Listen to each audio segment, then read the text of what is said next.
Angel Face, the shock cover of the Gary Glitter song on Revenge of the 80s radio. Stephen Jones and Logan Sky, our friends from many shows past, are working with a rather multi-talented fellow from that famed dance troupe. He was a promoter, actor, and musician, has been at the pulse of 80s music and the movie scene throughout the decade, and he's the subject of the 2013 documentary movie The Promoter. Welcome to Revenge of the 80s radio, Robert Pereno. Thank you for inviting me on. It's a wonderful chance to explain some stories that need explaining. Well, good, because we like explaining here. We're explainers, or as Ricky Ricardo would say, splainers. There we go. Yes, a conversation. We're having a conversation. We're going to be looking back at the past. And I'm of a certain age, so there's a lot of past to look at. I was born in Italy. My mother was a singer.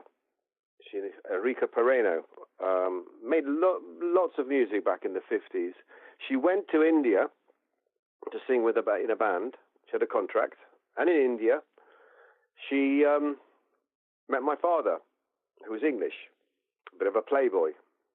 And my earliest memories are watching my mother sing, hearing her, being in this nightclub, fur pose, under the table, fascinated by the adult scene and frightened by the adult scene.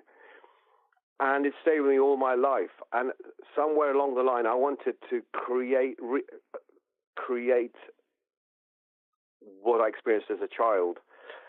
So I have never really left the nightclub, although it's in my blood. So basically, she was a performer. At the age of 6 or 7 in Calcutta, India, I started putting on parties for my friends, like this host. But then we moved to England, went to drama school, did some acting. But I thought music was drawing me. I was obsessed by dance music. I know that you know August Darnell, and obsessed by dance music generally, right from the early days of let's go right back of the ska music. Before you call me a musician, I'm not really a musician. I'm more a poet, I guess. Right? Yeah. So, but because I've listened to so much music from childhood, been lived in nightclubs, it gets ingrained in you. And so I started promoting in London. So I'm acting once in a while, but it's the clubbing is taking over. The promoting, I'm making a lot of money. So I'm doing Tuesday, I'm doing a club called Crazy Larry's. On Thursday, I'm doing the Wag Club. Occasionally, by then, I was doing the Ministry of Sound, club here, club there. At the same time, I've got a band going on, which it's hard to make money in music. Some people do. Some people don't. Same with radio. Yeah, exactly. So I had to supplement it. So the nightclub career kind of was. A lot of people will know me from my nightclub career. In fact, there's a documentary being made now called The King. I grew up on King's Road. Have you been to the King's Road? I haven't been to the King's Road. They won't let me. So. Well, the King's Road back in the day was the place to be, and I remember.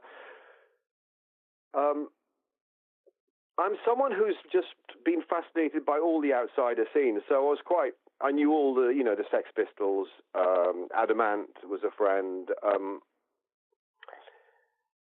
Electronic music started coming into my life.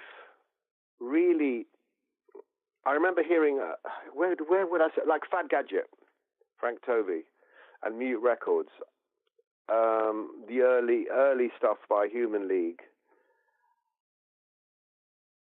And it reminded me of what I heard at school, which is stuff like Eno, and so they said the electronic music suddenly became quite big in I kept hearing it and loving it. It was an international phenomenon at the time. It really was, and also if you're not a really fantastic musician, you can still create it with computers and whatever. So we started making music, and I'd often over the years in clubs grab a microphone and just extemporize over dance music. So basically, as am I making sense to you, young man? Oh, of course you're making sense? you're making a lot of sense. But one thing did stick in my head before we move on to the music end. I do want to talk about Shock a bit. You did mention that you were going to be the subject of a documentary that's coming out soon. Yeah, it's called it's got work. It's somebody that came to my clubs called Xavier Master, and he came and he just he was obsessed. I created a kind of quite a theatrical atmosphere in the, I made sure it was just like a real experience with a lot going on. If you see the Dr. Sex video, which is on YouTube, you'll see the Batcave, a club I was involved with. I had my own night there. The Batcave, it had one night would have Philip Salon with his Mud Club, then they would have a goth night, different nights, themes, and yeah. So electronic music also really influenced house music. Because later on I did a lot of I met people like Masters at Work, and they loved Gary Newman. A lot of the American Robert Owens, a lot of the major DJs were very influenced by electronic music, weren't they? The English electronic music. A lot of American acts were influenced as well, Middle European acts, mainland European acts, if you will, also influenced by the same groups. Yes, absolutely. And then the whole remix, generation. Tracks can be remixed. The B-side of Angel Face actually is probably done better than Angel Face, R.E.R.B., which is just instrumental. Obviously, I was involved with Rusty Egan. He produced it. Obviously, Rusty Visage. Still DJing now. You should get him on your show. I should. I like getting these DJ guys on too, because they know the music. They've been around. They've hung out with these guys, and they've played the music. They know what the dancers and listeners want, to be honest with you. Yeah, absolutely. So I'm promoting clubs. I'm making music. I'm acting. Anything to avoid getting a normal job, right? That's why I do radio. That's why you do radio.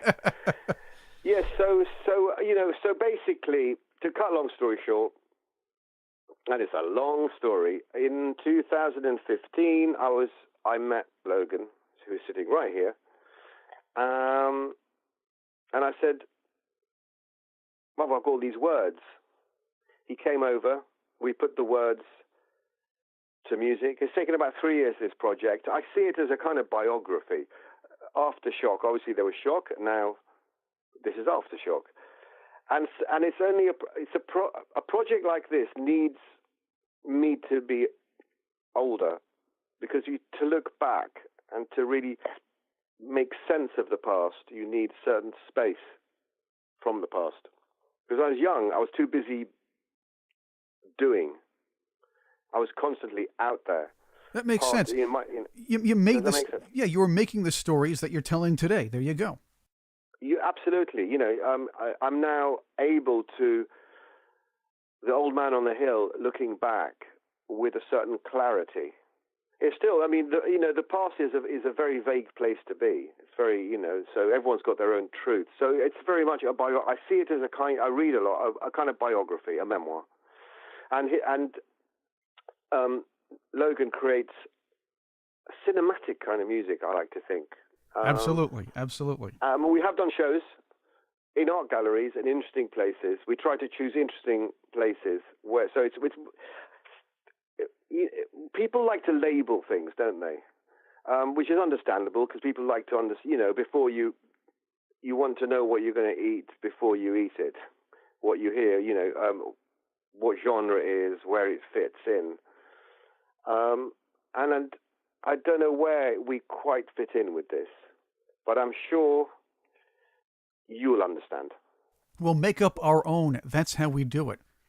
Yeah. So it's taking it on its own shape. And I think you should talk to the music man here. Of course. He's a bit of a shy boy. Oh, Logan's been out with us several times. Yes, Logan's been out with us several times. Logan. No, he's great. I'm passing over to the maestro of music, Logan Sky. Good evening. Hi, Logan. Talk about how you and Robert got together and with Steve and put this together. Well, we met very soon after Steve Strange passed away, and there it was quite evident at that stage that the Visage wouldn't be going ahead, at full steam any further for obvious reasons. So there was a kind of energy and a gap in my particular musical world at that point, and obviously I started working with Stephen Jones and started working with Robert Pereno virtually the same kind of time, because I like to have a certain creativity all the time, and luckily the kind of the style that I produce works particularly well with Stephen Jones and Robert, in terms of having a slight nostalgia, a lot of atmosphere, and also a kind of Intrigue. Definitely intrigue. Yeah, it has a kind of an intriguing kind of. I like to think of the music as almost a kind of type of time travel to these places from the past. I like a little time warp here and there, but that's actually a good point. And as Robert was saying, it's something you just can't fit into a label or some kind of genre, but that's what makes the music, of course, different, that's what makes it stand out. It's about giving the music lover something that they never heard before. That's right. I mean, the music I make is more about atmosphere. That's my primary focus, is atmosphere and cinematic kind of drama. I'm not particularly focused on making music for clubs, so that kind of frees me up to some extent, because a lot of producers, their primary focus is to make sure that the music sounds great and it's designed for a club. That to me is that's not part of my brief necessarily. So it gives me a freedom in other ways. So, Logan, you're sitting down with Robert, discussing the idea for Aftershock, looking at his poems and thinking about setting them all to music. What was in your brain, Logan, as far as the imagery you wanted to portray Robert's words through? I was quite excited by the prospect of working with someone who had quite a dramatic and poetic outlook, and it was a way to turn those words into lyrics and make the music fit. And it was difficult for me partially because it was about breaking down the music into different sections and different tempos, a bit more like a musical would be. You'd have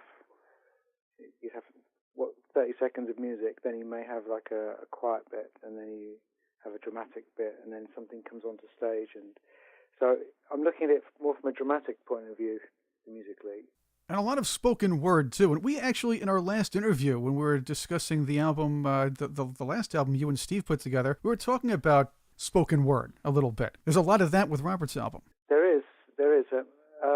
It's almost become a kind of motif for the way the tracks seem to work well with the technique that I'm kind of using is with the drama, is to have a verse, have a chorus, but then also have a spoken section, and which allows the listener to kind of almost wander off into almost like a filmic, cinematic space.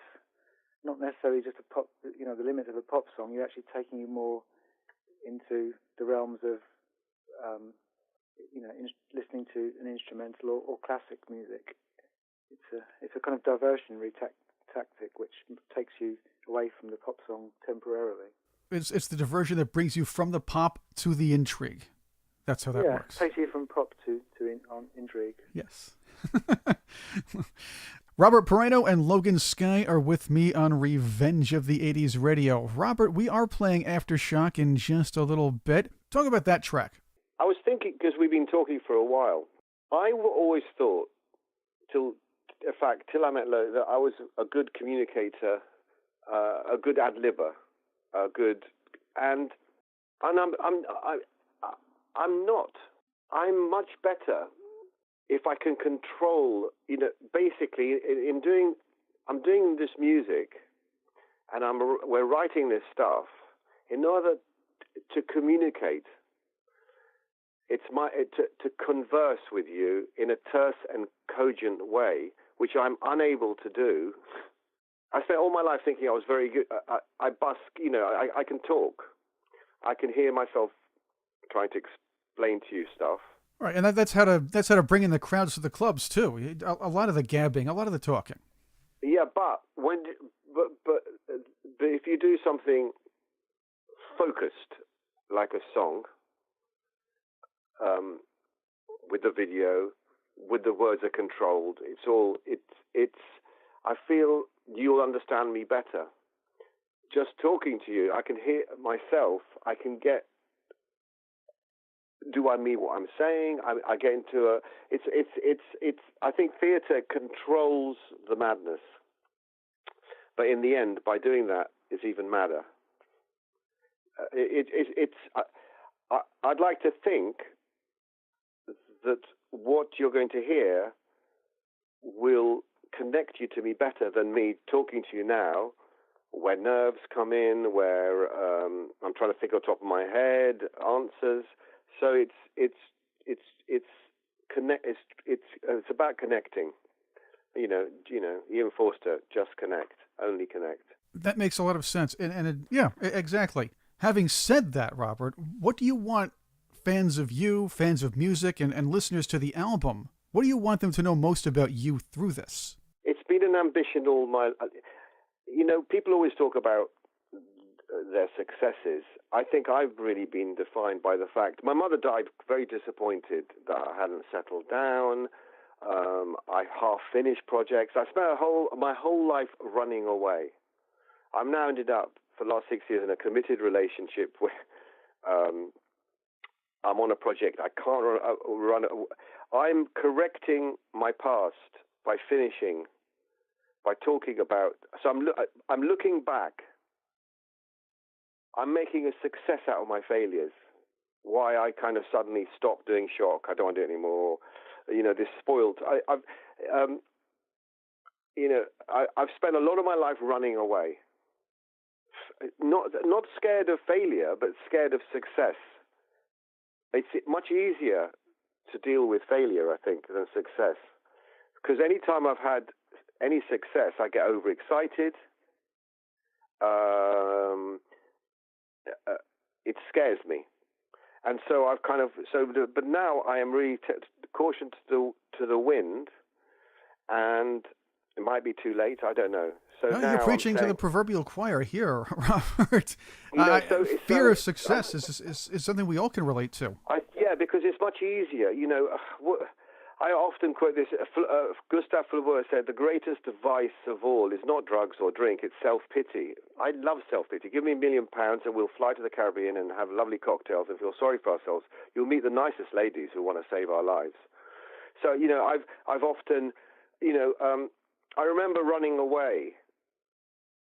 I've done a lot of running away, and I remember sort of deciding to live Brighton Beach. It's sort of the nearest faraway place from London, so I decided to go run away for some stupid reason for a week. I had just running away from myself, and I was in the library, and I came across these words by Byron. Can I quote them to you? Oh, absolutely. Which what exile from himself can flee to zones through and through, still more and more remote, pursues wherever he may be this blight of life, this demon thought that wherever you go, the first thing you unpack is yourself. I like to think that in Aftershock, you're laying yourself open to this is it. There's no running away. No hiding. There's no hiding place. If it works, that's it. But as I say now, I think now the doubt comes in. Oh, what I'm saying it.